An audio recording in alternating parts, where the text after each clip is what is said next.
Jaunpur. Participants, Jasim sir have joined and he started his career as a lecturer from Shibli National PG College, Azamgarh in 2001. Later, he joined as assistant professor IASC, that is Department of Teachers Training and Non-Formal Education, Jamia Millia Islamia, in 2004. Then he became associate professor in 2015 and professor of education, and his area of specialization is pedagogy of biology, science education, research methodology, teacher education. As far as his research area is concerned, that is science education, child development and learning, and teacher education.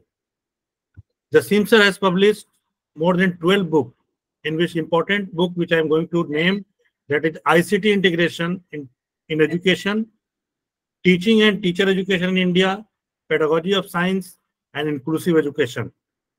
Jasim sir has published more than 50, I will say that more than 64 research papers in various international and national journals of repute, and he has presented more than 50 papers in national international conferences and seminars. 15 chapters he has contributed in edited books, and 16 blogs or chapter you can say that he has written on various subjects and various topics, that is on open and distance learning as a self-learning material in English and Urdu, both languages. As far as his research knowledge is concerned, I will just say that he has conducted and successfully submitted 7 research projects, in which I will just name the important research project on which Jasim sir has worked very successfully. That one research project on adolescents educations in Bihar, that is UNFPA funded by United Nations Population Organization, and another is EPG Pathshala, Sarv Shiksha Abhiyan, and Ramsa. These are the some, I will say that the important research projects on which Jasim sir has successfully worked on it. Presently, Jasim sir is the honorary director of Open and Distance Learning, which is known as Arjun Singh Center of Distance Learning and Open and Distance Learning of Jamia Millia Islamia. With this short introduction, I would like to invite Professor Jasim sir to kindly speak on the topic. That is, today's topic is, sir, holistic and multidisciplinary education, sir. Thank you so much. Shukriya, Aftab sir, good friend of mine. I worked in one of the important projects with you by UNFPA. We were working on the same project for almost 2 years when he was in Manu, Hyderabad, posted at the Ganga district of Bihar. So thanks, Aftab sir, for a comprehensive introduction. As Aftab sir has announced that the topic of this session discussion is holistic and multidisciplinary education. The biggest question mark that comes to my mind is when we talk about education, then we perceive education in a different manner. When we say educated personality, educated individual, शैक्षिक व्यक्ति, तालीम याफ्ता इंसान, तो जब हम बात करते हैं तालीम याफ्ता इंसान की, शैक्षिक व्यक्ति की, educated individual की, educated person की, it automatically comes to our mind that the individual must have some specific characteristics, some specific features in the personality, some specific features in his or her behavior, the way of life, the way he or she interact with the society, with the community, with the world, the lifestyle that he or she is, going through, that he or she likes. So all these comes to our mind when we say that a person is educated. And that's the reason that when we talk about education, it automatically comes to our mind that education must bring change in the personality of the individual, and those changes must be as a whole accepted by the society, by the community, by the world. An educated person must be able to adjust well in his or her society. And if a person, despite being educated, despite being undergraduate, despite having postgraduate degree, despite having done PhD or postdoctoral research in different subjects and discipline, if he or she, despite having all these qualifications, which are basically indicators of educated individual, despite all these, degrees and diplomas and certificates, if he or she is not able to adjust in the environment, able to adjust in the society, in the community, in the family, and if she is unable to be employed, you can say, is unable to get a job in the market, the existing market, in the current market that we have, then automatically something comes to our mind that there is something which is lacking in the entire system of education. This is the mystery. फिर तालीम का क्या मतलब है? जब तालीम हमको समाज के अंदर एडजस्ट करना नहीं सिखा पा रही है, माशरे के अंदर, समाज के अंदर, सोसाइटी के अंदर हम एडजस्ट नहीं हो पा रहे हैं, अपने फैमिली के अंदर, अपनी कम्युनिटी के अंदर, अपने आसपास के माहौल के अंदर अगर हम एडजस्ट नहीं हो पा रहे हैं, हमारा समायोजन नहीं हो पा रहा है, हमारा एडजस्टमेंट नहीं हो पा रहा है, तो कहीं ना कहीं इसका मतलब है कि पूरे के पूरे एजुकेशन के सिस्टम के अंदर हमारी कहीं ना कहीं प्रॉब्लम है, कहीं कहीं इश्यू है। और ये education, if this education which we are having, we have access to, and we are getting from different modes, be it regular mode of education or open and distance learning mode of education, or being an online mode of education nowadays after 2020, COVID-19 pandemic जो हुआ, mode of education is whatever, no matter. Of course, regular mode of education is always good and the best one. We have the opportunity to upskill our capabilities, our competencies, and all the specific qualities that we want to develop in the new generation. Regular mode gives all those chances.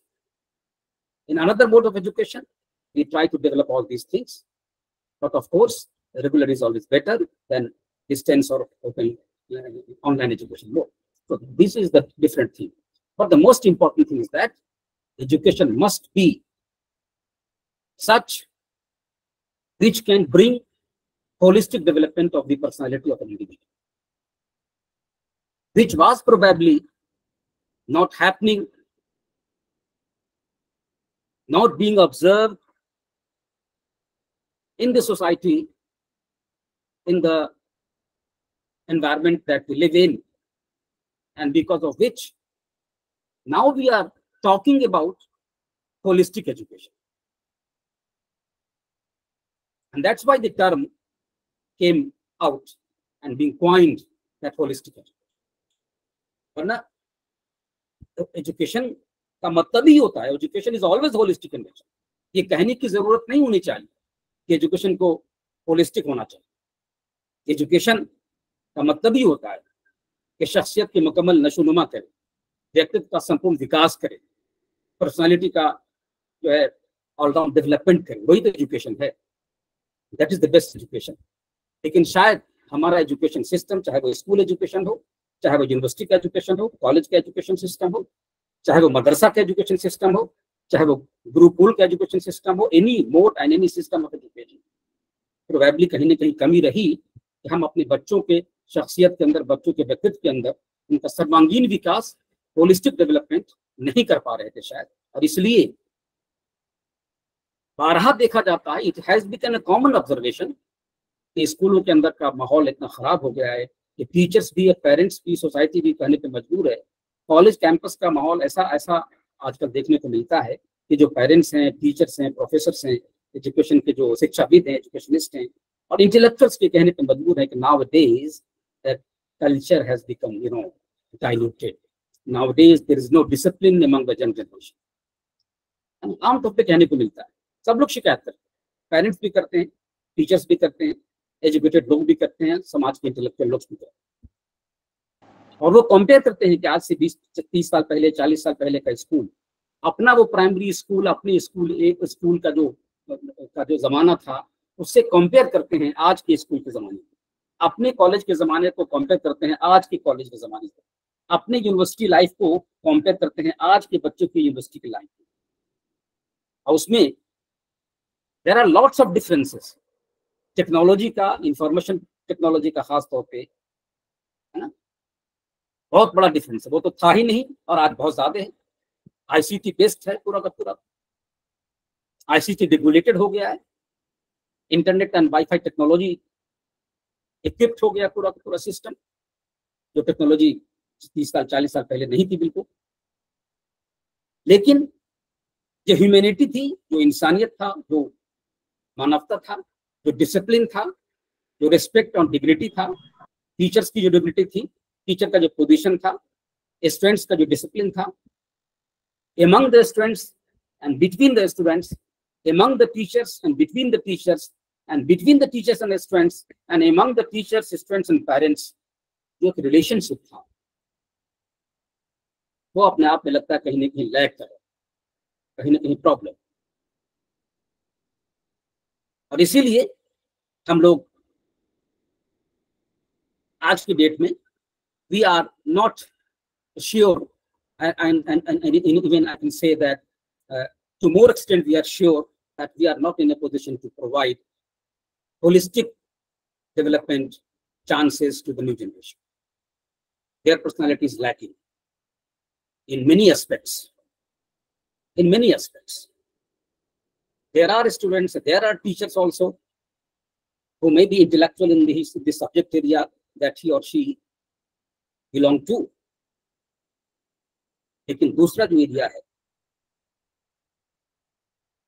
जो sociology से related है, social cohesion से related है, social relation से related है, family life से related है, community life से रिलेटेड है, कहीं ना कहीं कमजोर नजर आता है, कहीं ना कहीं कमजोर नजर आता है।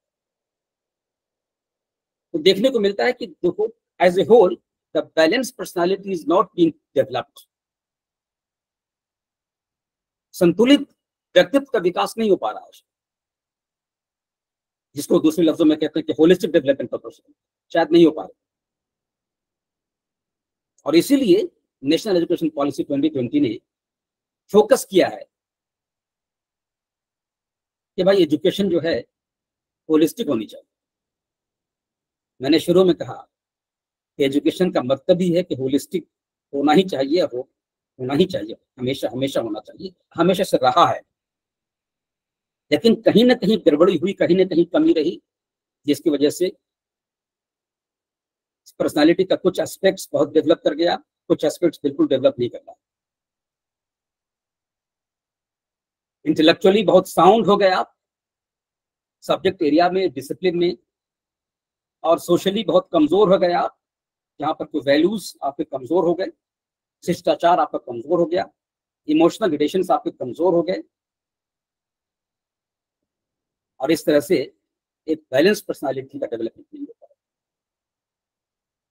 जिसकी वजह से बहुत सारे इश्यूज, फैमिली इश्यूज हैं, वर्क प्लेस के कल्चर का इशू है, एडजस्टमेंट का इशू है, there are lots of issues. That is the reason that NEP 2020 brought this particular idea and this particular chapter number 11 in its policy document, holistic and multidisciplinary education. उसकी बात है कि तालीम हम ऐसा दें बच्चों के, स्कूलों के अंदर, कॉलेज के अंदर, यूनिवर्सिटी के अंदर, जो अपने आप में होलिस्टिक हो, holistic education. Now I'm going to share my slides with all of you so that you can have a look on that also.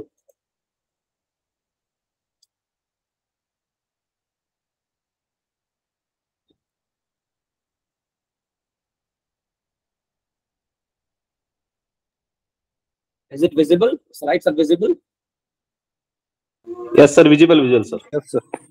Yes, sir. Thank you. Thank you.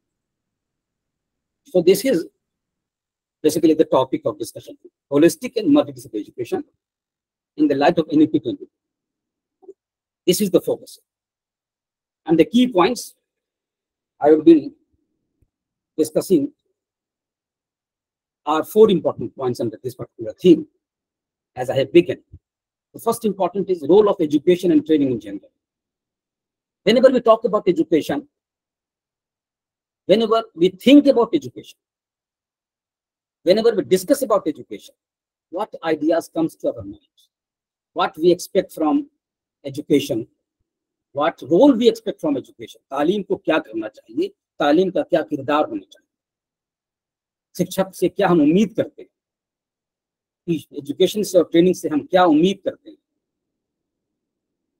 क्या तब्दीली इसको लानी चाहिए लोगों के अंदर, बच्चों के अंदर, यूथ्स के अंदर, इंडियन सिटीजन के अंदर? अगर बात करें क्या तब्दीली लानी चाहिए? Education is meant for change in a very simple word, simple sentence. शिक्षा का अर्थ ही है तब्दीली लाना। Education must bring change, the change which is positive in nature. वो अगर नहीं हो पा रहा है तो इसका मतलब प्रॉब्लम है। तो सबसे पहले ये देखने की जरूरत है कि एजुकेशन एंड ट्रेनिंग का जनरल रोल क्या है, हम क्या एक्सपेक्ट करते हैं एजुकेशन से, what our expectation, what the students expect, what the teachers expect, what the parents expects, what the society expects, what the intellectuals of the society expect, what a common man, common citizen expect out of education. This is the basic thing, बुनियादी चीज। और उसके बाद दूसरी चीज जो हम discuss करेंगे वो कॉन्सेप्ट ऑफ होलिस्टिक एजुकेशन क्या है, होलिस्टिक लर्निंग क्या है, होलिस्टिक डेवलपमेंट क्या है। कई बार तीनों को हम एक तरह से देखते हैं, लेकिन दो तीनों में थोड़ा बहुत फर्क भी है। होलिस्टिक एजुकेशन का हम क्लेम करते रहे हैं और आज भी करता है स्कूल एजुकेशन सिस्टम के, हम होलिस्टिक एजुकेशन देते हैं, लेकिन बच्चों तक होलिस्टिक एजुकेशन पहुंच नहीं पा रही है, इसलिए कि लर्निंग होलिस्टिक हो नहीं पा रही। इसलिए we must not confuse about between holistic education and holistic learning. The teachers, the school education system, the university education system, the system of education may claim that they are providing holistic education, but it may happen that the holistic learning is not taking place, and that's why the development of personality of the learners are not holistic in nature. तो claim करना एक अलग बात है, holistic education हम दे रहे हैं और बच्चे में होलिस्टिक परिवर्तन हो रहा है या नहीं हो रहा है, होलिस्टिक डेवलपमेंट हो रहा है नहीं हो रहा है, वो तभी होगा जब होलिस्टिक लर्निंग होगी। और होलिस्टिक लर्निंग अगर होगी तभी क्लेम आपका सही होगा। होलिस्टिक लर्निंग अगर नहीं हो रही है तो होलिस्टिक एजुकेशन का क्लेम व्यक्ति का पड़ता है। और शायद आज यही हो रहा है, स्कूल पूरा सिस्टम कहता है कि हम तो करते हैं। आप जाके बात कीजिए टीचर से, यूनिवर्सिटी के टीचर से, स्कूल के टीचर से, कॉलेज के टीचर से, all will say you they are working very hard, they are doing our best। बच्चों में लर्निंग क्यों नहीं हो रही? तो कहीं ना कहीं हमें एक तालमेल बैठाने की जरूरत है इसका, तो ये भी देखने की जरूरत है। तीसरी चीज इंपॉर्टेंट है concept of multi disciplinary education. Multi disciplinary education जो आजकल यूनिवर्सिटी में, कॉलेज में बहुत बात होती है, इस पर बहुत सारे रिसर्चेस किए जाते हैं, ICSSR है ना, ICHR और डिफरेंट डिफेंस के बहुत सारे डिपार्टमेंट्स हैं, DRD वगैरह, ये सब मल्टी डिसिप्लिनरी रिसर्च के ऊपर, मल्टी डिसिप्लिनरी प्रोजेक्ट के ऊपर पैसे भी दे रहे हैं, फंडिंग भी खूब हो रही है। तो पूरा का पूरा multi disciplinary learning, multi disciplinary education, multi disciplinary research का पूरा एनवायरनमेंट बना। और पूरा नेशनल एजुकेशन पॉलिसी 2020 कहता है कि हमारा एजुकेशन को एक होलिस्टिक होना चाहिए और दूसरी बात कि मल्टी डिसिप्लिनरी होनी चाहिए। बच्चों की लर्निंग मल्टी डिसिप्लिनरी होनी चाहिए। अभी तो दोनों में बहुत बड़ा गहरा ताल्लुक है। होलिस्टिक एजुकेशन में, मल्टी डिसिप्लिनरी एजुकेशन में बहुत गहरा ताल्लुक, होलिस्टिक लर्निंग में, मल्टी डिसिप्लिनरी लर्निंग में बहुत ही गहरा ताल्लुक। मैं तो कहता हूं कि अटूट ताल्लुक, एक दूसरे के कॉम्प्लीमेंट्री है, देखा जाए तो कॉम्प्लीमेंट्री है, पूरक है एक दूसरे के। बगैर मल्टी डिसिप्लिनरी एजुकेशन के एजुकेशन होलिस्टिक हो ही नहीं सकती। बगैर मल्टी डिसिप्लिनरी लर्निंग के लर्निंग होलिस्टिक हो ही नहीं सकती। लिहाजा मेरे समझ में मल्टी डिसिप्लिनरी जो है होलिस्टिक एजुकेशन की जानिब एक एक पहुंचने का एक रास्ता है, एक मार्ग, एक रोड है। इस पर भी बात करेंगे हम। और फिर आखिरी बात, जो हमने बात ऑलरेडी शुरू कर चुके हैं, मैंने शुरुआत में ही की थी कि human values, ethics, personality development, environmental concerns, ये सारी की सारी चीजें हैं, सब थीम 3 के अंदर NEP 2020 में रखा है। एजुकेशन होलिस्टिक होना चाहिए, मल्टीडिसिप्लिनरी होना चाहिए, और खास तौर पे जो ह्यूमन वैल्यूज का, एथिक्स का, पर्सनालिटी का जो एस्पेक्ट्स है वो उसके अंदर निखर के आना चाहिए। तभी जाकर के हम कह सकते हैं कि पूरे जो होलिस्टिक बन पा रही है। So one by one we will discuss about these things. So first come to the point, role of education and training in general. आम तौर पे हम एजुकेशन और ट्रेनिंग से क्या उम्मीद करते हैं, क्या एक्सपेक्ट करते हैं, क्या रोल प्ले करना चाहिए एजुकेशन में। क्यों हम बच्चे को स्कूल क्यों भेजते हैं, हमारे मुल्क के अंदर एजुकेशन का सिस्टम क्यों है, किसी भी देश के अंदर, हमारे ही क्या, किसी भी देश, दुनिया के किसी भी देश के अंदर जो एजुकेशन का सिस्टम है क्यों एस्टेब्लिश किया गया है। और ये देश तो बाद में बना, पॉलिटिकल साइंस वाले लोग जानते हैं, स्टेट का कॉन्सेप्ट तो बाद में आया, समाज उसके पहले था, व्यक्ति सबसे पहले था, फैमिली उसके बाद बनी, फिर सोसाइटी डेवलप हुई, और सोसाइटी ने एक सिस्टम बनाया एजुकेशन। क्यों बनाया सोसाइटी ने एजुकेशन का सिस्टम? और आज अगर स्टेट है, स्टेट के लेवल पे, नेशनल लेवल पे एजुकेशन तो क्यों हम डेवलप कर रहे हैं, क्या वजह उसकी है, क्या उसकी जरूरत है? जरूरत है कुछ रोल प्ले करने की, इसका आवश्यकता है उसको कुछ काम करने की। इसका मतलब है कि हम एजुकेशन के थ्रू हम कुछ खास तरह के सिटीजन को पैदा करना चाहते हैं। हम एक न्यू बॉर्न बेबी को, जो बच्चा पैदा हुआ और स्कूल जाने के लायक हो गया, जो पहले 6 साल में लायक होता था पहली क्लास में जाने का, अब NEP 2020 और जो ग्लोबल लेवल पे तो आजकल early child care and education की बात है कि 3 साल का बच्चा ही स्कूल जाना शुरू करता है, वो नर्सरी के स्कूल में, early child care and education के लिए जाना 3 साल तक, 3+, 6+ चला जाता है पहली क्लास में। क्यों भेज रहे हैं स्कूल को? क्यों स्कूल को बेहतर बनाना चाहते हैं? क्यों स्कूल सिस्टम को बेहतर करना चाहते हैं? क्यों हम पूरे एजुकेशन सिस्टम को, starting from early child care and education to higher education, what we expect from the entire system, what role we expect from the entire system, वो मैं बात करूंगा। यही मेरी एनालिसिस होगी। इसी की रोशनी में हम और आप सब समझ सकते हैं कि हमें क्या करना है। सबसे इंपॉर्टेंट जो है एक culturative role. Education must a culture individuals. It must refine perceptions and sensitivities so as to enrich our culture and promote national cohesion.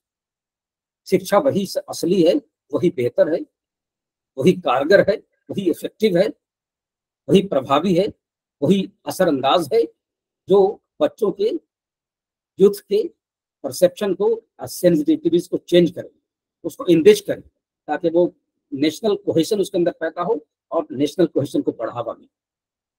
इतनी खूबसूरत बात। हमारा हर एक सिटीजन, हर एक यूथ, हर एक बच्चा जो स्कूल जा रहा है, कॉलेज जा रहा है, यूनिवर्सिटी जा रहा है, उनके परसेप्शन को रिफाइन करें, उनको बनाना sensitive towards culture, culture of each and every individual, not its own culture. When we say the culture of the entire country is one thing, and culture is also influenced by one's belief system, one's religion, one region, one geographical terrain, etc., etc. सबसे मुतासिर होता है. The culture of Assam cannot be same to the culture of Rajasthan. Culture of Goa cannot be same to the culture of Odisha. Culture of Bihar cannot be same to the culture of Delhi. लेकिन despite these differences, there must be cohesion process. There must be national cohesion, and that must be developed among the young generation and the individuals. This is a cultivating role of it. And if education succeeds in performing this role, then we can say that our education system is on the right track. लेकिन अगर यहाँ कमी नजर आए आपको लगे कि school जाने वाला बच्चा, कॉलेज जाने वाला बच्चा, यूनिवर्सिटी जाने वाला बच्चा जा भी रहा है, ग्रेजुएट भी है, पोस्ट ग्रेजुएट हो गया, डॉक्टरेट हो गया, लेकिन फिर भी अगर हमारे अंदर बायसनेस है because of diversity in religion, in belief, in region, in languages, geographical terrain, and by और because of any other feature, तो इसका मतलब है कि प्रॉब्लम, इसका मतलब हमें एजुकेशन को ठीक करनी चाहिए। ये एक इंपॉर्टेंट। दूसरा, combative role. Education must make the individuals fight against the destructive tendencies within the individual and destructive forces within the society. हर व्यक्ति के अंदर, हर शख्स के अंदर, हर फर्द के अंदर तालीम इस सलाहियत को पैदा कर दे कि वो उसके अंदर, एक फर्द के अंदर, एक व्यक्ति के अंदर, उसके अंदर निगेटिव फोर्सेस बहुत सारी होती हैं। हर इंसान के अंदर होता है निगेटिव फोर्सेस, और माहौल के अंदर भी होता है।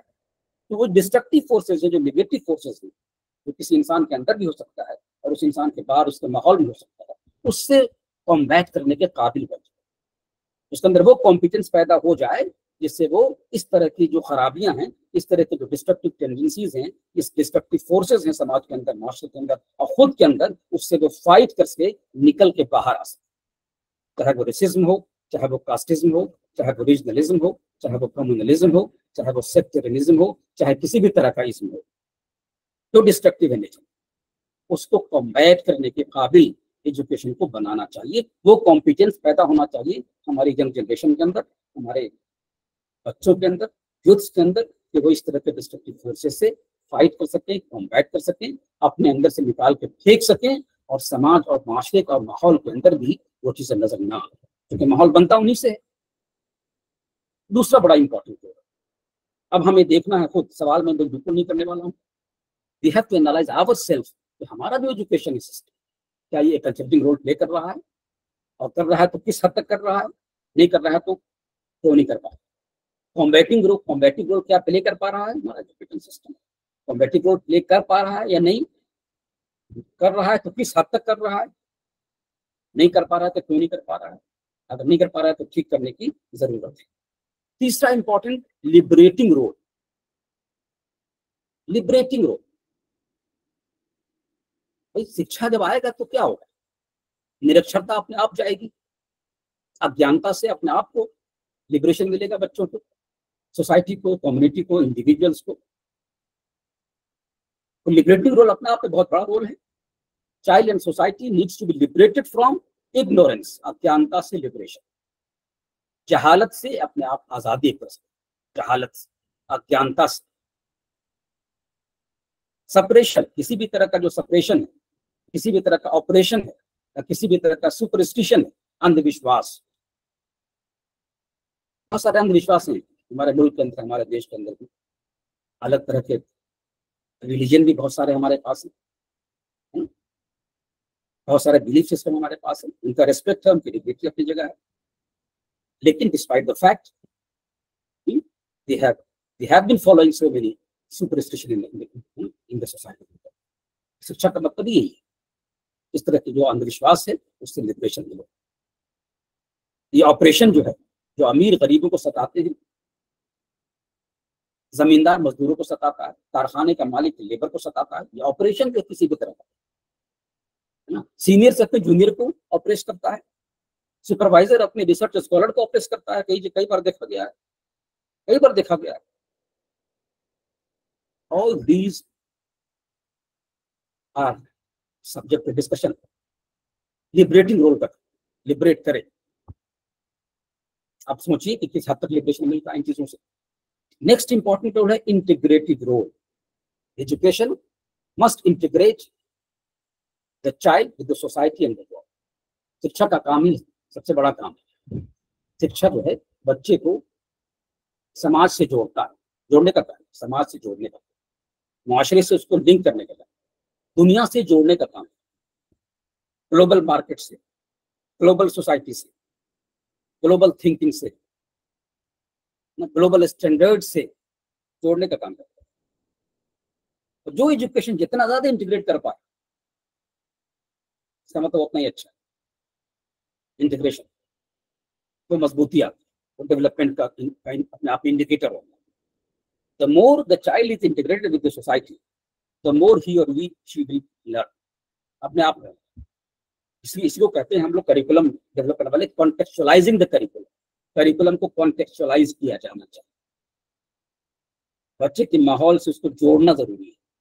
जब माहौल से जुड़ेगा तो बच्चा अपने आप ज्यादा समझेगा, सोसाइटी से, कम्युनिटी से जुड़ भी जाएगा। ये इंटीग्रेटिव रोल है, ये बड़ा रोल है अपने आप में। और आज की डेट में जो मीडिया का दौर है, आज का जो दौर है वो टेक्नोलॉजी का दौर है। आज का जो दौर है 5G टेक्नोलॉजी का दौर बेसिकली है ना। 5G इंटरनेट टेक्नोलॉजी का दौर है, एडवांस टेक्नोलॉजी है। और अब तो और ज्यादा आर्टिफिशियल इंटेलिजेंस का दौर है। आर्टिफिशियल इंटेलिजेंस, ChatGPT का दौर है। अब आप किसी मौजू पे, किसी भी टॉपिक पे इससे लिखना है तो आपको लिखने की जरूरत नहीं, आप बोल दीजिए, है ना। ChatGPT आपको लिख के तैयार कर देगा, आपको धड़ाधड़ मिनटों में तैयार है पूरा 100 page, 200 page, 400 page, 2 page, 4 page, 10 page, जितना चाहिए लिखा दिया। This is this kind of artificial intelligence. Integration तो बहुत ज्यादा हुआ है बिकॉज ऑफ टेक्नोलॉजी। ये रोल देखा जाए तो टेक्नोलॉजी ने आसान कर दिया है इंटीग्रेशन, बच्चों का इंटीग्रेशन विद द सोसाइटी के। और आज के बच्चे जो हैं वो because of technology, because of social media, because of Instagram and other such media, they are more integrated with the world and with the society as compare to the elder ones. ये तो हुआ integrative role, लेकिन बाकी role बड़ा important जो है, शायद कहीं ना कहीं लैग कर। आखिरी इंपॉर्टेंट रोल जो है एजुकेशन का, इकोनॉमिक रोल। इकोनॉमिक रोल आज की डेट में 21st सेंचुरी के 24वें साल में, 2024 में, इकोनॉमिक रोल सबसे इंपॉर्टेंट।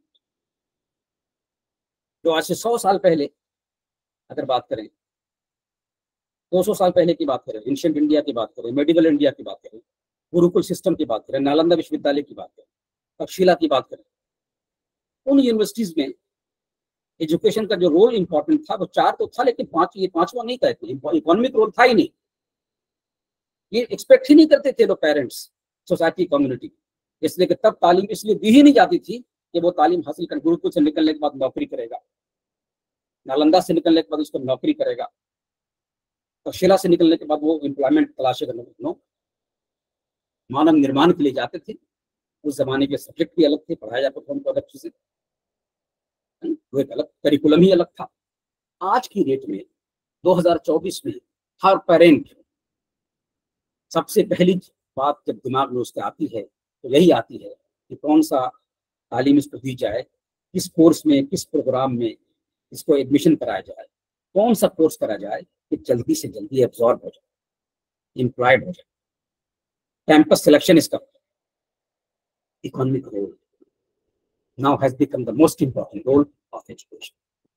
तो एजुकेशन ऐसी होनी चाहिए कि वो इनेबल करे लर्नर्स को to be able to earn livelihood earn करने का काबिल बना देना चाहिए। ऐसा नहीं है कि MA की डिग्री, MSc की डिग्री, PhD की डिग्री, पोस्ट डॉक्टर की डिग्री आप ले करके फाइल के अंदर और सड़क की धूल आप खा रहे हैं, नौकरी आपको मिल नहीं। कुछ लोग कहेंगे कि नौकरी इसको इसलिए नहीं मिल रही है कि सिर्फ डिग्री उसके पास है, कॉम्पिटेंस नहीं है। बिल्कुल बात सही है। अगर कॉम्पिटेंस नहीं है तो डिग्री कैसे दे दी गई उसको, कैसे एग्जामिनेशन पास कर गया, कैसे वो PhD अवार्ड हो गई? कहने की सिस्टम ही तो प्रॉब्लम है। हम ऐसे डिग्री क्यों बांट रहे हैं without competence, without skill development, without efficiency and all the required capabilities which are supposed to be developed in the individual before giving degree, certificates and diplomas.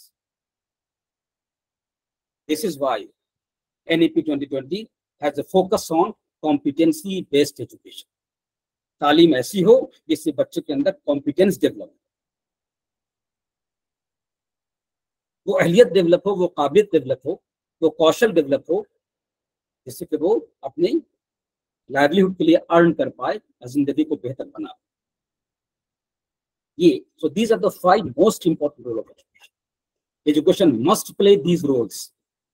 और एजुकेशन अगर ये 5 रोल प्ले कर रहा है किसी मुल्क का, किसी भी सोसाइटी का, किसी भी देश का, तो आप हम कह सकते हैं कि एजुकेशन यहाँ की बहुत अच्छी।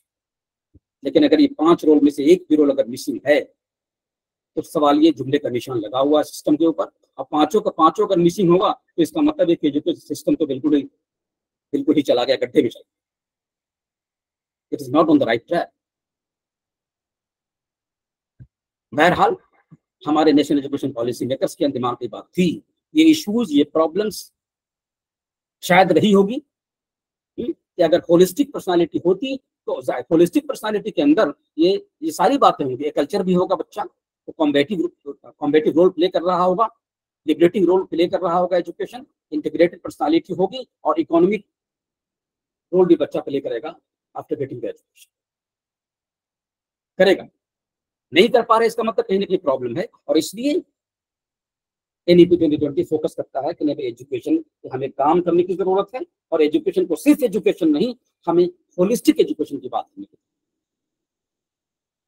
बात करना बेसिकली इसमें असर लाने के लिए, वरना एजुकेशन को तो होलिस्टिक ही होना चाहिए, है ना। लेकिन चूंकि वो हो नहीं पा रहा है, इसलिए उसके अंदर एक शब्द जोड़ा गया कि नहीं भाई, एजुकेशन मीन्स होलिस्टिक एजुकेशन, नाम मात्र का एजुकेशन नहीं, लॉपसाइडेड एजुकेशन नहीं, लॉपसाइडेड डेवलपमेंट ऑफ पर्सनालिटी नहीं, अनबायस्ड जो है बायस्ड पर्सनालिटी नहीं, unbiased personality, holistic development, holistic personality वो डेवलप करना है। और उसके लिए होलिस्टिक पर्सनालिटी डेवलप करने के लिए जरूरी है कि आप उसको होलिस्टिक एजुकेशन दीजिए। और इसलिए चैप्टर 11 जो मैंने बताया, चैप्टर 11 ऑफ NEP 2020 का टाइटल ही है towards a more holistic and multi disciplinary education, ये टाइटल। अब देखिए जो बात मैं कह रहा था, why I was saying that education must be holistic in nature, education होना ही चाहिए। होलिस्टिक बोलने की क्या जरूरत है, एजुकेशन का मतलब ये है कि होलिस्टिक होना चाहिए। और इसलिए यहाँ पर एक मोर वर्ड जोड़ दिया गया, towards a more holistic and multi disciplinary education, और ज्यादा होलिस्टिक बनाने की जरूरत है इसका। अगर आप मान के चलते हैं कि एजुकेशन तो हमेशा से होलिस्टिक रहा है, तो अब ज्यादा होलिस्टिक बनाने की जरूरत है, इसलिए फोकस है towards a more holistic and multidisciplinary education. पूरा holistic development of the individual, that is integrated development of body, mind and soul. ये तीन बड़े इंपॉर्टेंट एस्पेक्ट है हमारी पर्सनालिटी, किसी भी व्यक्ति की पर्सनालिटी, ये तीन बड़े इंपॉर्टेंट एस्पेक्ट्स। और बिंदु ने भी बहुत सारी बातें कही हैं, मन की शुद्धि की, चित्त शुद्धि की और मस्तिष्क की शुद्धि, ब्रेन के डेवलपमेंट की। गांधी जी ने कहा था, by education I mean an all round development of childs and minds, childs and man, body, mind and soul. Gandhi ji ने भी कहा, कई सारे फिलोसफर, तीनों का डेवलपमेंट, शरीर का, बॉडी का यानी कि बॉडी के डिफरेंट पार्ट्स का डेवलपमेंट, माइंड का, मस्तिष्क का डेवलपमेंट, एंड सोल का, आत्मा का, रूह का, दैट इज फीलिंग्स का, इमोशंस का, spiritual development, values, ethics, morality का डेवलपमेंट। ये तीनों जब संतुलित प्रकार से आगे बढ़ेंगे, डेवलप होंगे, बनेंगे बैलेंस पर्सनालिटी, तब भी जाके तब कह सकते हैं कि नहीं, होलिस्टिक एजुकेशन हम दे रहे हैं। अब बच्चों की पर्सनालिटी जो है होलिस्टिक डेवलपमेंट के साथ निकल के आ रही है। ये बच्चा सिर्फ 12th क्लास नहीं पास किया है, 12th क्लास पास करने के बाद वो समाज के लोगों में जा करके गाली गलौज नहीं करता और बड़ों का सम्मान करता है, ऐसा नहीं कि सम्मान नहीं करता। और इंडियन कल्चर के हिसाब से अपने दादा का, दादी का और अपने बड़ों के पैर छू के आशीर्वाद लेता है, सलाम करता है, शिष्टाचार के साथ जाके मिलता है, वो वैल्यूज भी आ रहे हैं उसके। ये नहीं कि वो 99% मार्क्स आ गए, आजकल आते ही 99%, 100% मार्क्स आजकल आ रहे हैं, और कॉलर खड़ा करके चलते हैं, now I am the topper. हमारी लोग रेस्पेक्ट करें, हम तो करें रेस्पेक्ट, बड़े भी हमारी ही इज्जत करें, that is not like that. Holistic integrated development of body, mind, यानी कि all aspects of development, physical development, social development, mental development, emotional development, and moral development, spiritual development, all must be done in a balanced manner, संतुलित। Development of all domains of personality, जिसको education की भाषा में कहते हैं cognitive domain, development of mind और intellectual ability, then affective domain, development of heart, development of soul, development of spirituality, development of morality, ethics, etc. And last one is psychomotor domain, development of skill aspects of the person, skill development, हाथ पैर का, जबान का, शरीर के different आज़े से, body के different organ से जब कोई स्किल परफॉर्म करता है। सिंगर है तो अपने वोकल कॉर्ड का इस्तेमाल करता है, टंग का इस्तेमाल करता है, टाइप राइटर टाइप करने वाला अपने फिंगर्स का इस्तेमाल करता है, डांसर्स बॉडी मूवमेंट्स का, फुट के, आई के, फिंगर्स के मूवमेंट का और लिम्स के मूवमेंट का इस्तेमाल करता है। टीचर की अपनी साइकोमोटर डोमेन होती है, उसके कम्युनिकेशन स्किल बहुत अच्छा होता है, बुलेट राइटिंग उसकी अच्छी होती है, वर्ड्स का इस्तेमाल वो अच्छे करता है, उसकी बॉडी लैंग्वेज डिफरेंट होती है, एक अच्छा कम्युनिकेटर होता है, वगैरह वगैरह। ये तीनों डोमेन, कॉग्निटिव, अफेक्टिव, साइको। सिर्फ अगर कोई साइंस का स्टूडेंट है नहीं, तो सिर्फ उसको जी की वैल्यू 9.8 मीटर पर सेकंड स्क्वायर होती है, ये रट लेने से काम नहीं चलेगा। इंटेलेक्चुअल डेवलपमेंट हो गया, रट लिया उसको, जी की वैल्यू क्या होती है 9.8 मीटर पर सेकंड स्क्वायर। जो लोग साइंस के फिजिक्स के पता हो, उसको ये भी पता होना चाहिए कि जी की वैल्यू निकालो, जरा लैब में जाओ और निकाल के दिखलाओ जी की वैल्यू, प्रैक्टिकल करके दिखलाओ। वो स्किल उसके अंदर आना चाहिए, वो स्किल उसके अंदर होना चाहिए। वो चीजें हैं, जब ये तीनों एस्पेक्ट हमारी पर्सनालिटी का डेवलप होगा, कॉग्निटिव, अफेक्टिव, साइकोमोटर, तब हम कह सकते हैं कि डेवलपमेंट हमारा बच्चे का होलिस्टिक हो रहा है। उसके लिए होलिस्टिक अपॉर्चुनिटी देनी पड़ेगी बच्चों को एजुकेशन के तौर पर, तभी ये पॉसिबल होगा, और ये पॉसिबल होगा। अब आगे बढ़ते हैं तो 11.3 पारा 11.3 में एनईपी 2020 कहता है, a holistic and multidisciplinary education would aim to develop all capacities of human beings. देखिए एक सेंटेंस बड़ा है, will develop all capacities of human being, इंसान की तमाम सलाहियतों को फरोग देगा, वो उसको डेवलप करेगा। Intellectual, aesthetic, social, physical, emotional and moral in an integrated manner. ये है, such an education will help develop well-rounded individuals that possess critical 21st century capacities filled across the arts, humanities, languages, science, social science, and professional, technical, and vocational fields. An ethic of social engagement, soft skills such as communication, discussion, and debate, and rigorous specialization in a chosen field or fields. तो सारी चीजों को इकट्ठा करें, holistic specialisation भी साथ में develop होना है। ये नहीं कि होलिस्टिक अगर है तो स्पेशलाइजेशन खत्म हो गया। बहुत सारे लोग सवाल करते हैं, यार आप में से भी कुछ लोग सवाल जरूर करेंगे इस सेशन के खत्म होने के बाद। मैं 15 मिनट बचा के रखूंगा डिस्कशन के लिए।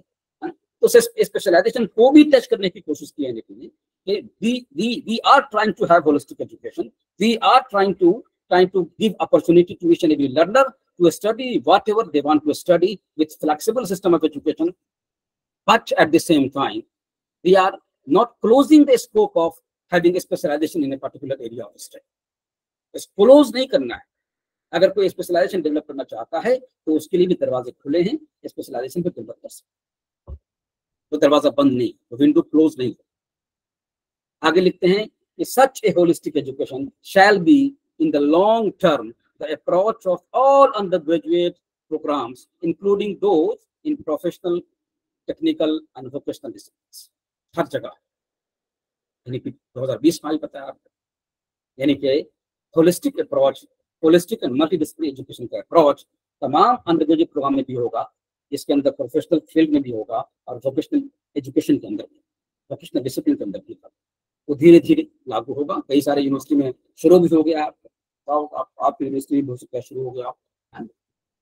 जैसे हमने पहले बात की, एनईपी 2020 फोकस करता है वैल्यूज के ऊपर, एथिक्स के ऊपर, सेंसिटिविटी टुवर्ड्स एनवायरनमेंट के ऊपर, ये सारी की सारी चीज वैल्यूज पर खास तौर पे जो हमने बात वहाँ सब थीम 1, सब थीम 2 और सब थीम 3 की बात, सब थीम 3 के अंदर वैल्यू सिस्टम का पूरा ये टेक्स्ट जो है एनईपी 2020 से कॉपी पेस्ट किया, हमने कुछ किया नहीं, हमने सिर्फ उसको हाईलाइट क्रॉस कर।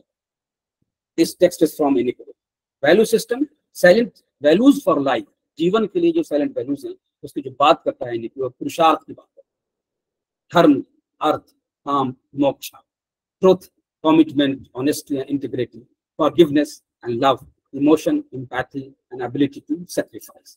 These are the values which are supposed to be developed in the human being, in our youth, in the school, college, university going students. वही तो बाद में समाज को चलाएंगे, आगे बढ़ाएंगे आगे values. बात तो सिर्फ 2 लाइन में कर दी गई। So it's a beautiful statement. किस हद तक हम उसे इम्प्लीमेंट कर पाते हैं, किस हद तक उसे हम डेवलप कर पाते हैं बच्चों के अंदर, ये अपना आप में बहुत बड़ा चैलेंज है। लेकिन अगर ये डेवलप कर पाए बच्चों के अंदर, हमने ये सारे के सारे जो वैल्यूज को डेवलप कर लिया, तो फिर कह सकते हैं कि एजुकेशन जो है वो अपना रोल प्ले कर रहा है इफेक्टिवली। इसके अंदर लाइफ स्किल्स की बात भी करता है, रेशनल थॉट डेवलप करना, करेज एंड रेजिलियंस डेवलप करना बच्चों के अंदर, सिंप्लिसिटी बच्चों के अंदर डेवलप करना, टॉलरेंस डेवलप करना, है ना, unity, care and unity develop करना, इंक्लूसिवनेस को डेवलप करना।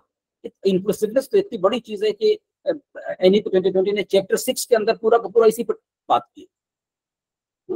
Inclusive education, inclusive development of society, socio economically disadvantage groups, उनको इंक्लूसिव ग्रोथ की तरफ ले जाए, पूरा का पूरा।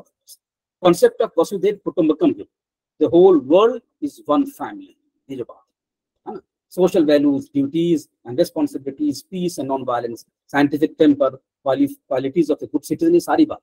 लेकिन एक बात यहाँ पर मैं खास तौर पर कहता हूँ कि वी जस्ट नॉट रीड और राइट और document these things as a policy maker और एज ए टीचर और एज ए पॉलिटिशियन और एज एन इंटेलेक्चुअल और as a social worker, until and unless we as teacher or as any individual of the society, any member of the society, until and unless we practice these values, these cannot be imbibed by the learners, by the young generation. सिर्फ बात करने से नहीं होगा, सिर्फ लिख देने से, डॉक्यूमेंट कर देने से नहीं होगा, किताबों के अंदर, पॉलिसी के अंदर इन पर अमल करना पड़ेगा। अगर आप कहते हैं कि वसुधैव कुटुंबकम तो मेरा जो कॉन्सेप्ट है, इंडियन कल्चर है, पूरा विश्व एक परिवार की तरह है, the whole world is one family, तो फिर हमें उसी तरह से व्यवहार भी करना है। हमें वाकई पूरे वर्ल्ड को एक परिवार की तरह समझना पड़ेगा, नहीं? और पूरे विश्व को अगर परिवार की तरह समझेंगे तो देश के अंदर तो जो डाइवर्सिटी है, because of religion, because of region, because of खान पान and because of geographical terrain, of in fact because of any other factor, जो डाइवर्सिटीज है तो अपने आप खत्म हो जाएंगी ना, अपने आप खत्म हो जाएंगी, इसका मतलब। लेकिन अगर हम नेशनल लेवल पे तो डाइवर्सिटी को हम सेलिब्रेट नहीं कर पा रहे हैं, बल्कि डाइवर्सिटी की वजह से हमारे अंदर जो है जो कोहेसिवनेस होनी चाहिए वो हो नहीं पा रही है, तो फिर इसका मतलब है कि वसुधैव कुटुंबकम का क्लेम जो है फीका पड़ गया, कमजोर पड़ गया। हमें इसको स्ट्रेंथन करने के लिए हमें अपने नेशन के अंदर, अपने राष्ट्र के अंदर पहले कहते चैरिटी बिगिंस एट होम, हमें अपने मुल्क के अंदर, अपने देश के अंदर, अमीर गरीब, है ना, rural urban semi urban, haves have nots, people from different religion, different caste, different society, different communities, different geographical region, हमें उन दूरियों को मिटाना होगा। तब हमारा जो क्लेम होगा वसुधैव कुटुंबकम तो अपने आप सिद्ध होगा। एनईपी कहता है कि ये डेवलप करते हैं हमारा वैल्यू सिस्टम, तो प्रैक्टिस करें। देन इंट्रोडक्शन टू एथिक्स की बात करता है, character formation, character and conduct, development of morality, instinct and conscience, moral standards, absolute and relative ethics, nationality, patriotism, love to motherland and mother languages, self-analysis, out-of-box thinking, attitude, motivation, goal setting, short-term and long-term goals होते हैं, and all these are required to be developed in the generation.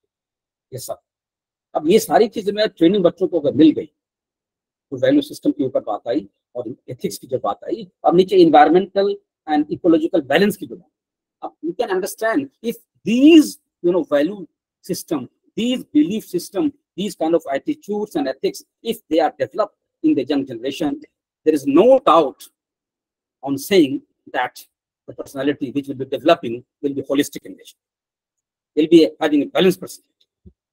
लेकिन अगर कर पाए तो, अगर कर नहीं पाए तो फिर बात अलग रहेगी, कथनी या करनी में फिर अंतर हो जाएगा। That's why, as per NEP 2020, we need to work very hard as a teacher, as a curriculum developer, as a curriculum transactor in the college, in the university, or at the school level. We need to work very hard to make it successful in the system of education. उसको काम करने। Then components of value-based education जो है, इस पर ज्यादा बात करने की जरूरत नहीं है। जब बात करते हैं वैल्यू बेस्ड एजुकेशन की तो मोरल वैल्यूज एंड एथिक्स भी है, एनवायरमेंटल रिलेटेड वैल्यूज है, पॉपुलेशन रिलेटेड बहुत सारे वैल्यूज हैं, ह्यूमन राइट्स एंड ड्यूटीज के रिलेटेड हैं। आज योगा डे मनाया जा रहा है पूरे विश्व के अंदर, health and hygiene, yoga, physical education, कि आज ही मना रहे हैं हम लोग, 30 तारीख है आज। तो दुनिया के अंदर हमारे टीम आजकल जम्मू कश्मीर सर ने वहां जाकर डल लेक के ऊपर उन्होंने जो गड्ढे बनाया है। Preservation and investment of culture, Indian majority and minorities, scientific attitude and temper, जो आर्टिकल 51AH के अंदर हमारे है, जो हर एक सिटीजन के अंदर साइंटिफिक एटीट्यूड, हर एक नागरिक के अंदर साइंटिफिक एटीट्यूड। देखिए ये जो कॉन्स्टिट्यूशन बनाने वाले ने कितनी खूबसूरत बात सोची, और जो बाद में अमेंडमेंट किया गया था 1976 के अंदर इसको लाया गया, इट इज वेरी ब्यूटीफुल कि अगर हम वाकई हमारे अंदर साइंटिफिक एटीट्यूड अगर हमारा हो, हमारा टेम्परामेंट अगर साइंटिफिक हो, तो लड़ाई झगड़ा अपने आप खत्म हो जाए। लेकिन हम साइंटिफिक टेम्परामेंट रखते ही नहीं है, उसको डेवलप करने की जरूरत है। तभी तो रेशनल थॉट आएगा, तभी तो ऑब्जेक्टिविटी आएगी, तभी तो जस्टिस आएगा। अगर इसका आ नहीं सकता तो उसको भी डेवलप करने की बात है। और आखिर में एक इंपॉर्टेंट बात यह है कि एजुकेशन फॉर लाइफ स्किल्स, जिंदगी गुजारने के लिए, और जिंदगी गुजारने के लिए नहीं, जिंदगी अच्छे से गुजारना, सक्सेसफुल लाइफ के लिए कुछ स्किल्स की जरूरत है, कुछ महारतें चाहिए, कुछ कौशल होना चाहिए हमारी नई जनरेशन, हम सब के अंदर बेसिकली। इस सिलसिले में यूनेस्को ने बड़ी अच्छी बात है, जिसको NEP भी लेता है वहीं से, यूनेस्को 10 जेनरिक लाइफ स्किल्स। ये 10 ऐसे लाइफ स्किल्स हैं जिसको यूनेस्को ने कहा है कि जेनरिक है अपने आप में। जैसे जेनरिक मेडिसिन होता है, दवाएं जो होती हैं, लाइफ सेविंग ड्रग्स हो, लाइफ स्किल्स है, जिंदगी को बेहतर करना है, सही डगर पे ले जाना है, सही रास्ते पे ले जाना है, हेल्दी लाइफ चाहिए, हैप्पी लाइफ चाहिए, प्रॉस्पेरस लाइफ चाहिए आपको। तो प्रॉस्पेरिटी वो सिर्फ पैसे से नहीं आता, हैप्पी लाइफ, खुश पावर जिंदगी, प्लेजेंट लाइफ, उसका दारोमदार सिर्फ पैसे पे नहीं है। पैसा एक जरिया हो सकता है, हेल्थ एक जरिया है, मन की शांति एक अलग जरिया है। तो कई बार हो सकता है कि पैसा तो बहुत है लेकिन आपका मन शांत है, कई बार ऐसा होता है कि पैसा बिल्कुल नहीं है लेकिन मन बड़ा शांत है, कई बार पैसा बहुत है लेकिन आप रोजाना, हर महीने, हर हफ्ते डॉक्टर के जा रहे हैं, हेल्थ आपका ठीक नहीं है। ये जो 10 जेनरिक लाइफ स्किल्स है, इनको अगर ठीक कर लें तो यूनेस्को कहता है कि आपकी लाइफ अच्छी गुजर जाए। सेल्फ अवेयरनेस सबसे बुनियादी चीज। Students must be able to understand their own self. Only then they can decide in a better way what to do in the life ahead. What career choice would be better for him or her. What professional field would be better for him or her in days to come. These choices can be decided effectively only after the learner, the individual, understand themselves in a better fashion. Self-awareness. This is very important.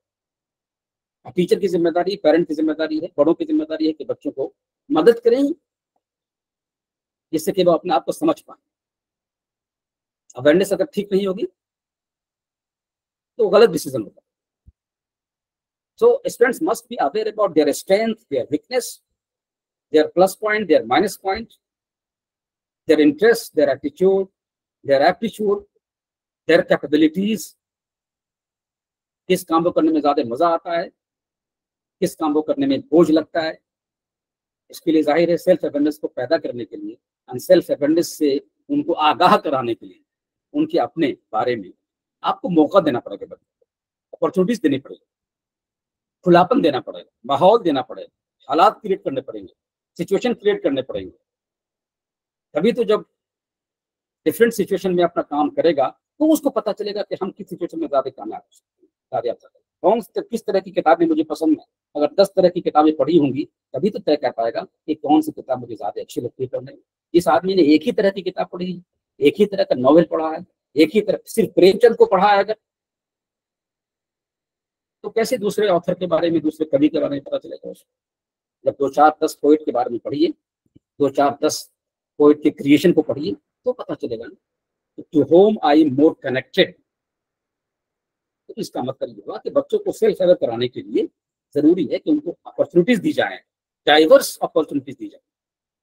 तभी वो निकल के आएगा, तभी वो समझ में आएगा। टीचर भी तभी समझ पाएगा कि इसके अंदर क्या छुपा है, अब बच्चा भी तभी समझ पाएगा कि हमारे अंदर क्या छुपा है। हमारे सेल्फ अवेयरनेस, खुद को समझना अपना आप में बड़ा चैलेंज होता है, लेकिन जिसने अपने आप को समझ लिया उसके लिए आगे की मंजिल आसान हो जाती, बहुत आसान। Then empathy, putting oneself in another situation and think, then take decision what to do. This is another very important. The critical thinking, creative thinking, decision making, problem solving. These are the 4 very important things. School education के chapter में NEP 2020 बार बार ये कहता है, university higher education में भी बार बार कहता है कि we need to develop critical thinking, creative thinking, decision making, problem solving ability in the young generation.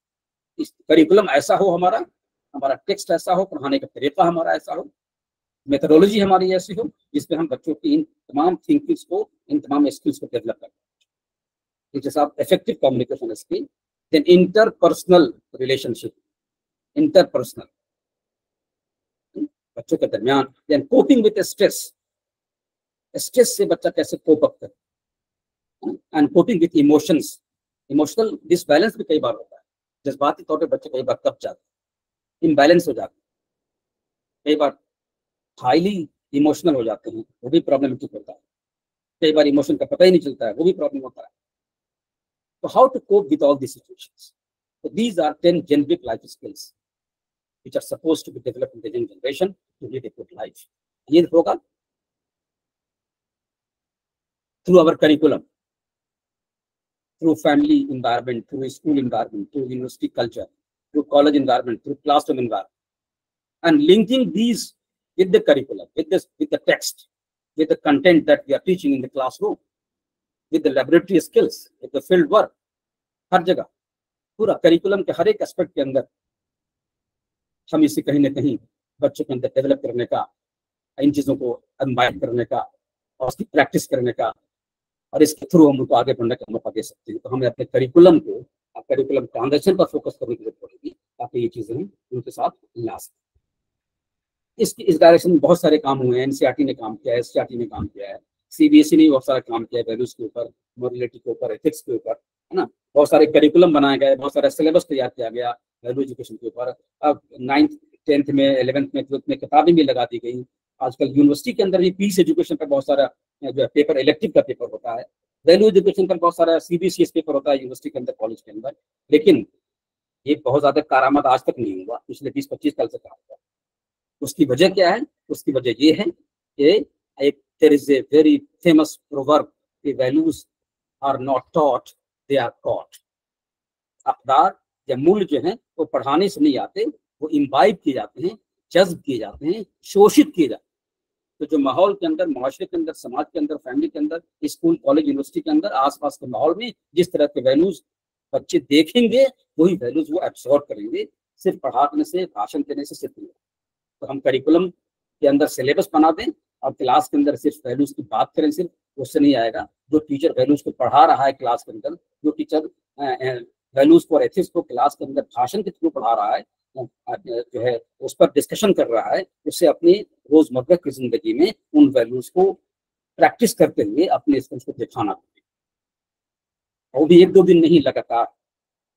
तब अपने आप बच्चे के अंदर वो चीजें, ये जरूरी चीज है। ये सबसे हमें लगता है कि ये सबसे बड़ा गैप यहीं पर है। we used to teach something different and we used to practice something different. This is the biggest issue in our education system. What we say, we don't do. This is the biggest. We need to fill this gap. This is important. Then values may be embedded in all disciplines at all levels of education. कैसे करेंगे? Embed करना पड़ेगा subject के साथ, physics के साथ, chemistry के साथ, बायोलॉजी के साथ, मैथ के साथ, सोशियोलॉजी के साथ, फिलोसफी के साथ, साइकोलॉजी के साथ, ह्यूमन राइट्स के साथ वैल्यूज को जोड़ना पड़ेगा।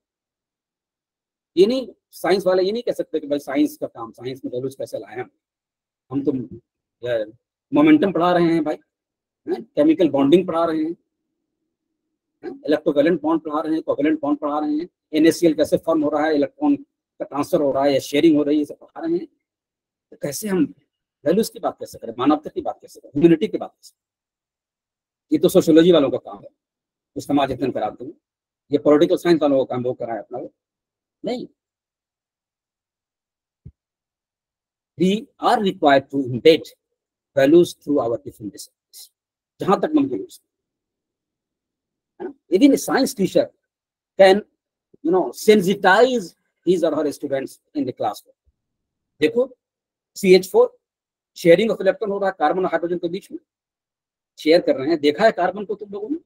इलेक्ट्रॉन की शेयरिंग हो रही, देखा है इलेक्ट्रॉन को? किसी ने देखा है? नहीं देखा।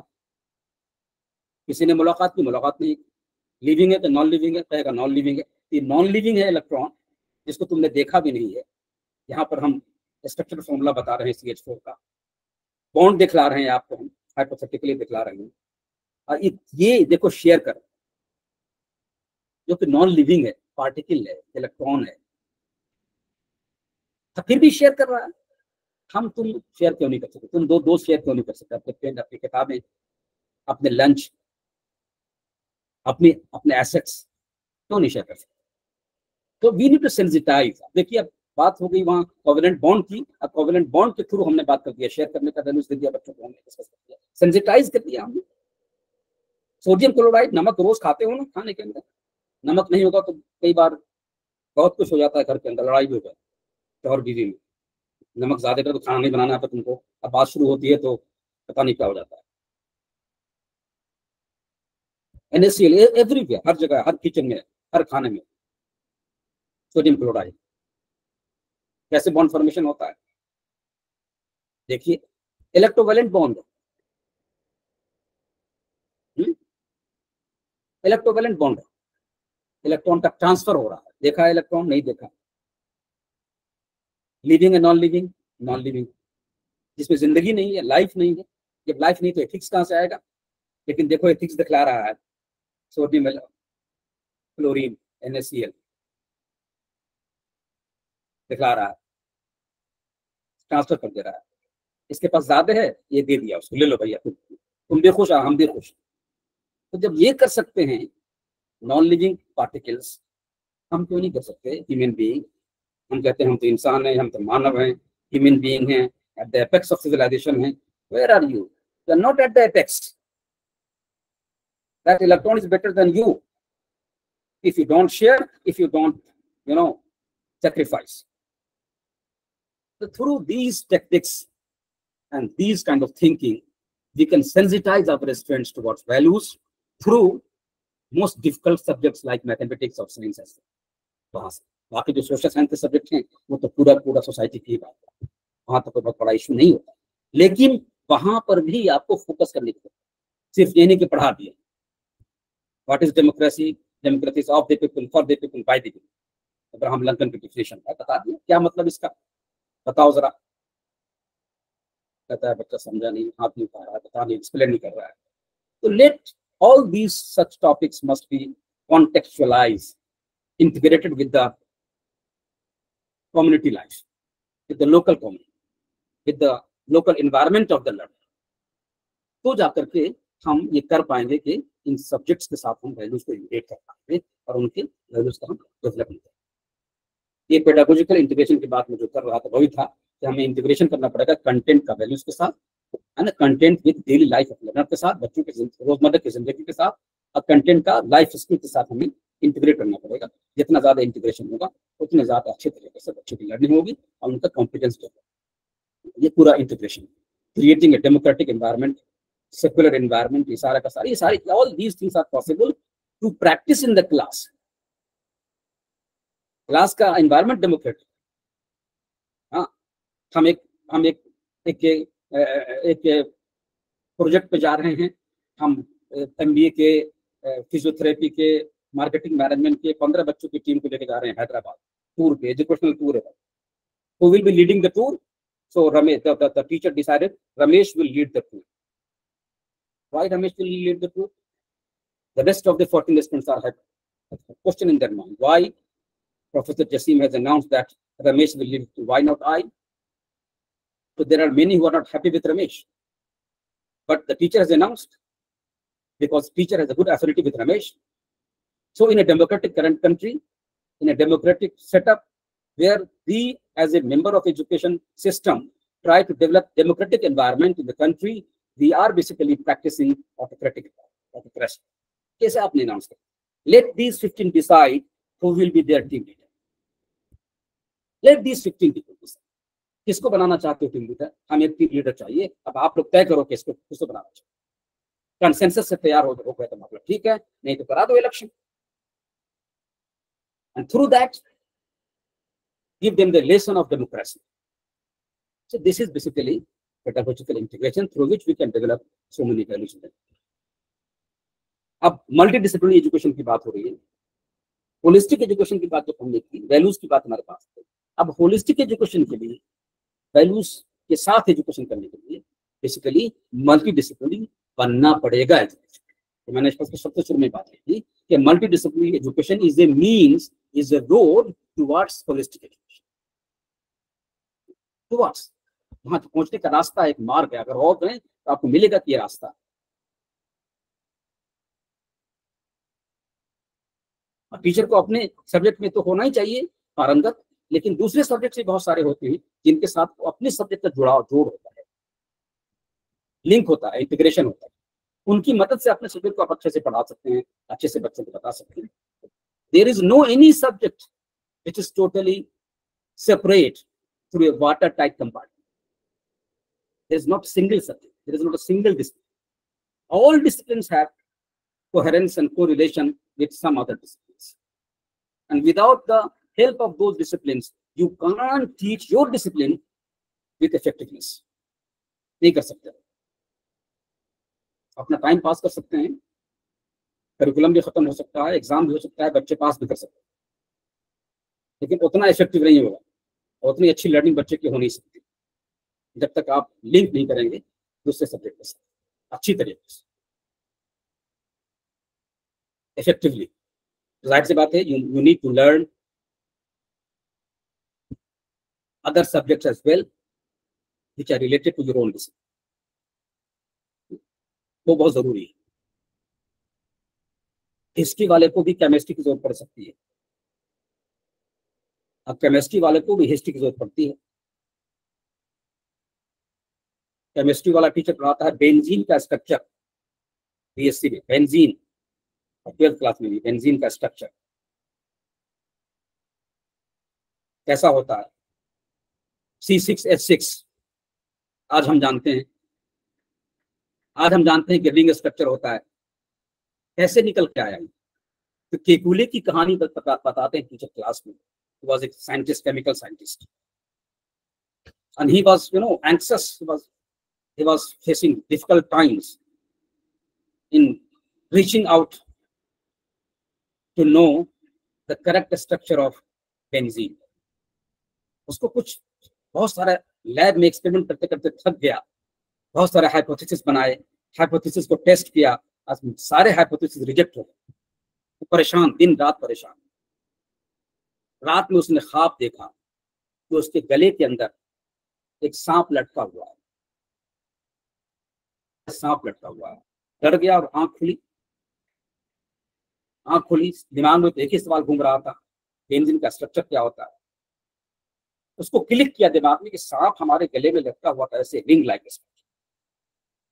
उसके दिमाग में आया कि बेंजीन का स्ट्रक्चर रिंग लाइक तो नहीं होता है, जस्ट गो एंड चेक. 12 बजे रात में इंडियन हिसाब पर, ठीक मिडनाइट में दौड़ा गया. अपने घर के अंदर ही लैब था उसका, साइंटिस्ट का ऐसे ही लैब होता है ना, घर के अंदर ही लैब था या लैब के अंदर ही घर था.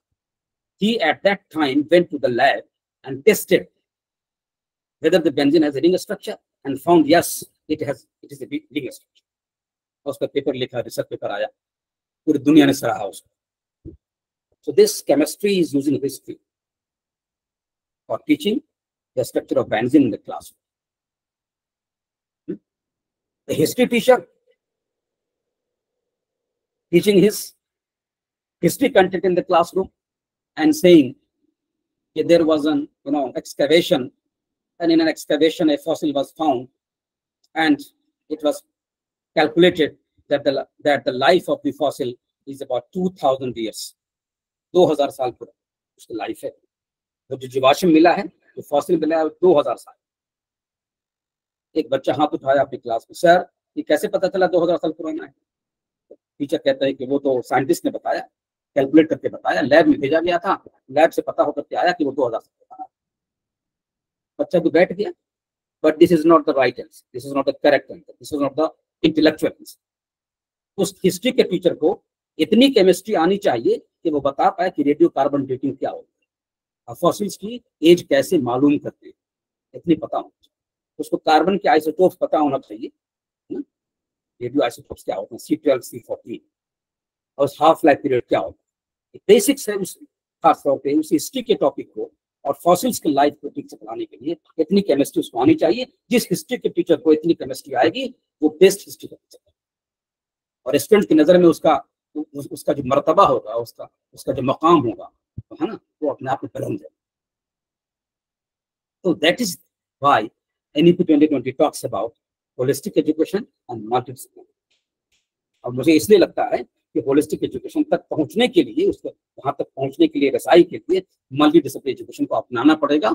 जितना ज्यादा हम मल्टी डिसिप्लिनरी होंगे, हम उतनी ज्यादा अपने सब्जेक्ट के साथ, अपने डिसिप्लिन के साथ जस्टिस कर सकते हैं और बेहतर तरीके से।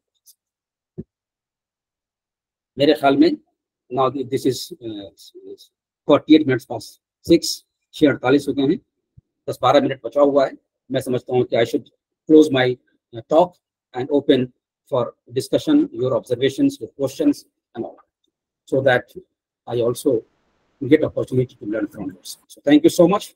And with these words, I'm closing my and sharing my presentation, starting my presentation. And now the house is open for question and discussion. Your observations, your questions, and your experiences you can share at this platform. Thank you so much.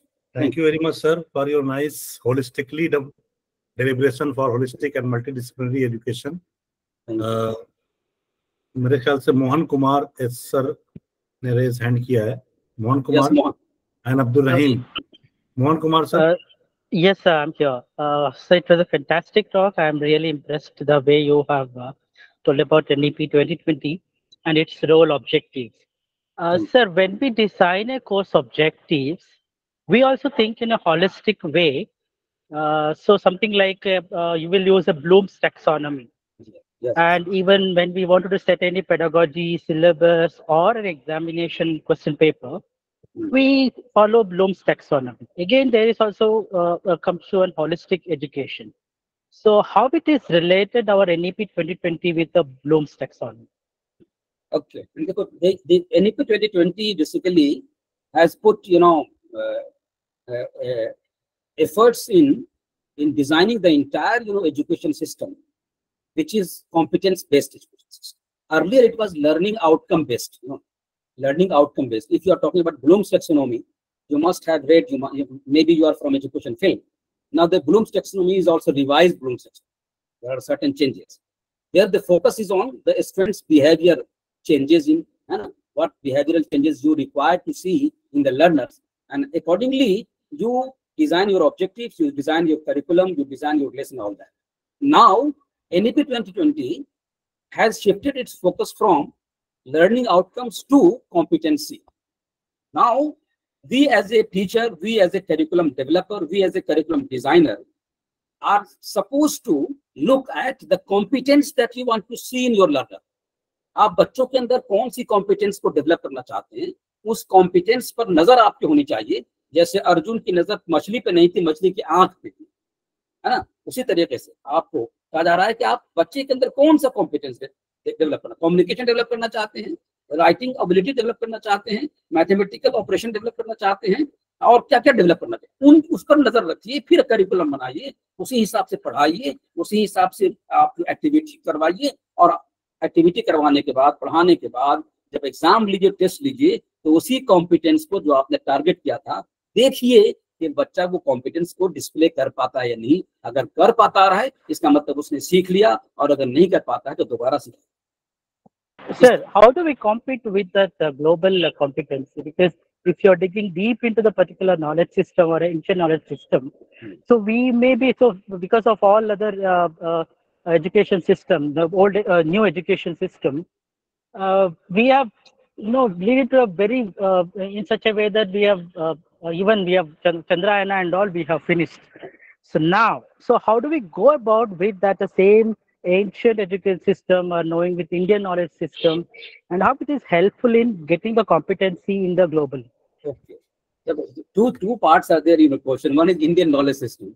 So Indian knowledge system has nothing to do here with multidisciplinary education or holistic. That is a different thing. Through Indian knowledge system, we are trying to, NEP 2020 is trying to bring back those values which were existing in the ancient. That is the another thing. And as far as the second part of your question, global, you are trying to develop the competence at global level. Here, NEP 2020 focuses on the competence which are global competence. Global competence means all those competence which are required to be developed in each and every one, like critical thinking. Critical thinking is required by me, by you, by all the individuals at global level. Reasoning ability, problem solving skills, creative thinking. These are global, competence that are required to be developed through new education policy, through our benefit. Okay, I think it's okay. Now, Abdul Rahman sir, yes. Abdul Rahim sir. Abdul Rahim sir. Sir, good evening, sir. Good evening. Sir, I teach in Merchant Navy College, sir, marine engineering. Okay. So everything is fine, sir. People come doing their entrance exam, pass 4-year BTech. They get placement also, sir. What I feel is many people, many children are not standing in that criteria. They are just foregoing the job, sir. So कहीं ना कहीं मेरे को लगता है कि मेरा failure है कि उनको साइकोलॉजिकली मैं ट्रेन नहीं कर पा रहा हूँ, सर, कि आप उस प्रोफेशन में ठहरो, जिस प्रोफेशन को आपने चूज किया है, जानते हुए भी कि आपको तन्हाई में रहना है, दूर रहना है, सब कुछ psychologically you should be stronger, but this I am lacking, sir. How can I address this problem, sir? Okay, this is a very interesting problem, है ना. हम जेनरिक लाइफ, जब बात कर रहे थे हम यूनेस्को की जेनरिक लाइफ स्किल्स की, तो वहां पर पहला पॉइंट था ना कि आपको सेल्फ अवेयरनेस होना चाहिए, है ना. जब बात करते हैं इंजीनियरिंग कॉलेज की या मेडिकल कॉलेज की, आजकल देखिए एक नया ट्रेंड है, ऐसा जिसके पास है सब अपने बच्चे को डॉक्टर बनाना चाहता है, इंजीनियर बनाना चाहता है, और दाखिला भी मिल जाता है. हर तरह के इंजीनियरिंग कॉलेज भी, है ना. आपको ज्यादा फीस वाले भी है, कम फीस वाले भी, हर तरह के इंजीनियरिंग कॉलेज. पेरेंट्स के पास पैसा है तो एडमिशन करा देते हैं, बनाना इंजीनियर है ना. बच्चा बनना चाहता है कि नहीं इंजीनियर, ये इंपॉर्टेंट बात है. वो बनना चाहता है कि नहीं, और वो अगर नहीं बनना चाहता है तो और क्या बनना चाहता है. अगर उसे ये भी पॉसिबिलिटी है कि उससे मालूम ही नहीं है कि हमें क्या बनना चाहिए. जो हमने कहा था कि आपने जब उसको मौका ही नहीं दिया, जब उसको पता ही नहीं है कि वकालत भी कोई चीज होती है और मीडिया भी कोई चीज होता है ना, इन्वायरमेंटल इंजीनियरिंग भी कोई चीज होती है, बहुत सारे प्रोफेशनल फील्ड्स हैं, उसके बारे में बच्चों को अगर पता ही नहीं है, तो फिर उसके पास देखिएगा हिंदुस्तान के गांव में जाइए, मैं भी गांव का रहने वाला हूँ, हिंदुस्तान के गांव में चले जाइए तो बच्चों को 2-3 ही चीज पता होती है, मेडिकल है, इंजीनियरिंग है, IAS ऑफिसर, है ना. टीचर के बारे में तो बच्चा सोचता भी नहीं. हम लोग भी उस जमाने में बिल्कुल नहीं सोचे थे, बाद में बने टीचर, है ना. तो ये हम 4-5 फील्ड ही बच्चे जानते हैं गाँव के. शहर में जाइए तो बच्चे को कुछ ज्यादा पता होता है, क्योंकि इन्वायरमेंट अलग होता है, माहौल अलग होता है, उसके सामने चीजें होती हैं, उसके सामने रोजाना न्यूज होता है, बड़ा बड़ा टीवी घर में लगा हुआ होता है. गाँव में जाइए तो इस चीजें नहीं मिलती है. हालांकि आजकल टीवी वहां भी मिलेगा, फिर भी हर घर में नहीं है. तो there is a need to make the students aware of the entire smell. एक तो चीज यही है, बुनियादी चीज, उसे पता भी हो, अपने आप भी पहचाने, अपने आप को आइडेंटिफाई करे. आपने तो उनका नाम सुना होगा, हर्ष भोगले को कौन नहीं जानता है हिंदुस्तान में, बल्कि पूरी दुनिया में जानते हैं ना हर्ष भोगले को, कमेंटेटर क्रिकेट में. Yes, sir. Harsha Bhogle, yes sir. हाँ, हर्षा भोगले. वो बेसिकली क्या थे, वो IIT किया हुआ इंजीनियर है. वो इंजीनियरिंग कर लिया, अच्छी IIT से किया इंजीनियरिंग, जॉब भी ज्वाइन किया, लेकिन दिल अटका हुआ था क्रिकेट में, जो इंटरेस्ट था उनका. अल्टीमेटली छोड़ करके फिर वापस आए और अपना काम कर रहे हैं, जहाँ मजा आता है, जहाँ है. तो कई बार there are many people who change their profession, and at some point of their career it comes to their mind that he or she has chosen a wrong profession, a wrong field of work. कई बार होता है. इसकी वजह यही है कि सही वक्त पे हमारे अंदर सेल्फ अवेयरनेस नहीं पैदा हुई, सही वक्त पे हमने आपको पहचाना नहीं, आइडेंटिफाई नहीं, वो चीज. अब तीसरी बात जो आपने कहा वो है कि बच्चा अगर प्रोफेशन में आ गया, इंजीनियरिंग कॉलेज में आ गया, तो आप उनके लिए अपने करिकुलम को इनरिच कीजिए. करिकुलम को इनरिच करने का मतलब है कि करिकुलम के अंदर वैरायटीज डालिए, through cultural activities, through co-curricular activities, through field activities, और उनके जो पोटेंशियलिटीज है उनको निखारने की कोशिश करनी पड़ेगी। खासतौर पे आजकल जब जो इंजीनियरिंग का जो मार्केट में जो वैल्यू है, आजकल तो बिल्कुल ही डिफरेंट माहौल हो गया ना। आजकल डिग्री से ज्यादा तो देखा जाता है आप कर क्या सकते हो, क्या इंपॉर्टेंट ना। हम लोग हिंदुस्तान में देखते हैं बीटेक की डिग्री है कि नहीं, मैकेनिकल में है कि नहीं, इलेक्ट्रॉनिक्स में है कि नहीं, अरे हमारा काम तो इस तरह का है ना। अमेरिका वगैरह में, जापान में, यूरोपियन कंट्री में डिग्री उग्री छोड़ो या रखो, बताओ तुम क्या कर सकते हो, काम करके दिखला। हमारे काम के अगर आदमी हो तो बगैर डिग्री के भी ले लेंगे हम, उनको तो काम चाहिए होगा। हम लोग जहाँ देखते हैं कि भाई डिग्री है कि नहीं। तो बहरहाल ये एक अलग बात है, ये तो तो लीक्स हट करने वाली बात है। We need to develop the skills that is sought by in the current market में जो स्किल्स चाहिए वो स्किल्स बच्चे में डेवलप करनी पड़ेगी, तभी तो मार्केट वैल्यू बनेगी उसकी, तभी वो अब्सॉर्ब। उस तरह का करिकुलम बनाना पड़ेगा, उस तरह से हमें करिकुलम को ट्रांसफर करना। Okay, so thank you. Next, anybody else? Good evening sir. Yes, good evening. मेरा नाम यासिर अरफात है। एक्चुअली सर यासिर मेरा सवाल है कि जब वो हम वाले यासिर जी, वो यासिर अरफात तो नहीं है ना आप, जहाँ सबका दिमाग पहुंच गया? नहीं सर, वहां तक तो समझना बहुत मुश्किल है, उनकी बराबरी कर पाए। सर मेरा सवाल है कि जब हम होलिस्टिक डेवलपमेंट की बात करते हैं तो इसकी नींव जो है वो परिवार से शुरू होती है। उस होलिस्टिक डेवलपमेंट में जिस एथिक्स और वैल्यूज की हम बात करते हैं, फिर प्राइमरी एजुकेशन उसमें बहुत इंपॉर्टेंट रोल प्ले करता है। एक यूनिवर्सिटी का रोल किस लेवल पे कितना होता है, उसको कैसे आप डिफाइन करेंगे? दूसरी चीज के जब प्राइमरी एजुकेशन में पेरेंट, जैसा अभी आपने बोला कि हम डिग्री की बात करते हैं, आज के टाइम में पेरेंट्स देखते हैं कि किस फील्ड में एजुकेशन में इसलिए नहीं आना चाहते क्योंकि यहाँ पे स्किल उतना नहीं है, ठीक है। लेकिन आप अदर किसी डिग्री की बात करेंगे, मेडिकल की, या फिर डॉक्टर इसलिए बनाना है कि बहुत अच्छा पैसा, इसलिए नहीं बनाना है कि आप डॉक्टर बन के बहुत लोगों की सेवा करेंगे। तो ऐसे में जो है आप इसको कैसे देखते हैं कि यूनिवर्सिटी की रिस्पॉन्सिबिलिटी कितनी बढ़ जाती है? देखिए डॉक्टर ही बनाए अगर आप ना, ठीक है, डॉक्टर ही बना लिया आपने, या इंजीनियर बना लिया आपने, या प्रोफेसर बनाया आपने। अब तो आपने कहा कि टीचर की सैलरी अच्छी नहीं है, अब तो 6 पे कमीशन के बाद टीचर की सैलरी भी अच्छी हो गई, अलहमदुलिल्लाह बहुत अच्छी सैलरी हम सबको मिल रही है, आपको मिल रही होगी। तो बहरहाल आप चाहे डॉक्टर बनाए चाहे इंजीनियर बनाए, देखिए डॉक्टर भी होलिस्टिक डेवलपमेंट उसको भी जरूरत है, इंजीनियर को भी होलिस्टिक डेवलपमेंट की जरूरत है। बन तो रहे, स्कूल से निकल के आए, डॉक्टर बन रहा है कॉलेज के अंदर, यूनिवर्सिटी के अंदर, इंजीनियर बन रहा है कॉलेज के अंदर, यूनिवर्सिटी के अंदर, प्रोफेसर बन रहे हैं कॉलेज के अंदर, यूनिवर्सिटी के अंदर। आपको अब वहां भी होलिस्टिक जरूरी है। जब तक डॉक्टर के अंदर, अगर मान लीजिए कोई डॉक्टर है, नरेश तरहेन की बात करें आप, नरेश तरहेन का नाम सुना होगा आपने, हिंदुस्तान का सबसे बड़ा कार्डियोलॉजिस्ट, सुना है नाम? ये नहीं सुना है तो आज सुन लीजिए, है ना। पहले वो स्पॉट्स में हुआ करते थे, अब उनका फरीदाबाद में अपना हॉस्पिटल है ना, हार्ट का। तो हिंदुस्तान के सबसे बड़े कार्डियोलॉजिस्ट नरेश तरहेन, और बहुत सारे मिलेंगे कार्डियोलॉजिस्ट, बहुत सारे डॉक्टर्स मिलेंगे।